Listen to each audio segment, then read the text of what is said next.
आप हवाई जहाज की खिड़की के पास बैठे हैं। बाहर बादल हैं, इंजन की हल्की गूंज, और तभी आप नीचे कुछ गिरता हुआ देखते हैं, पानी जैसा। लेकिन वो पानी नहीं है। आप घबरा जाते हैं। क्या प्लेन में कुछ गड़बड़ है? क्या ईंधन लीक हो रहा है? लेकिन यहाँ चौंकाने वाली सच्चाई है। ये कोई गलती नहीं है, ये जानबूझकर किया जाता है। आज हम जानेंगे विमान लैंडिंग से पहले ईंधन क्यों गिराते हैं, ये सिस्टम कैसे काम करता है और यह आपकी सुरक्षा के लिए क्यों जरूरी है। पुराने जमाने में विमान छोटे थे, कम ईंधन, कम वजन। लेकिन जैसे जैसे उड़ानें लंबी हुईं, विमान भारी होते चले गए। अब सोचिए, अगर कोई आपात स्थिति आ जाए और विमान पूरी टंकी के साथ उतरने की कोशिश करे। पुराने दौर में भारी लैंडिंग का मतलब था टूटे पहिए, आग, जान का खतरा। इसी समस्या ने एक नए समाधान को जन्म दिया। पहला कारण, सुरक्षित वजन पर उतरना। हर विमान का एक तय मैक्सिमम लैंडिंग वेट होता है। अगर वजन ज्यादा हुआ तो लैंडिंग गियर टूट सकता है।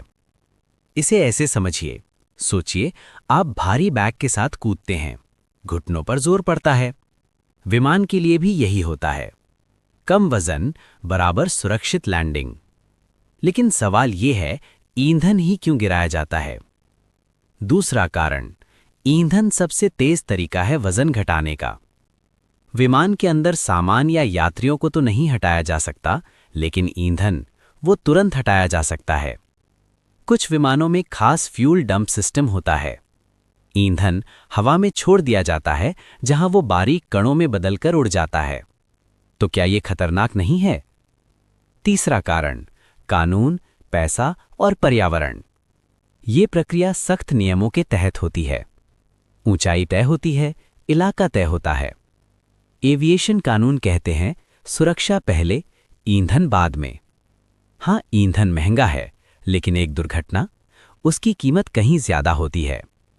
इसीलिए एयरलाइंस ये कदम उठाती हैं, ताकि जानें बचें और अरबों का नुकसान न हो। तो अगली बार जब आप सुने कि किसी विमान ने ईंधन गिराया, तो डरिए मत, इसे लापरवाही मत समझिए। इसे समझिए एक स्मार्ट, सोच समझकर बनाया गया सुरक्षा सिस्टम। विमान हवा में ईंधन गिराता है ताकि आप जमीन पर सुरक्षित उतर सकें। अगर ये कहानी आपको चौंकाने वाली लगी तो लाइक करें, सब्सक्राइब करें।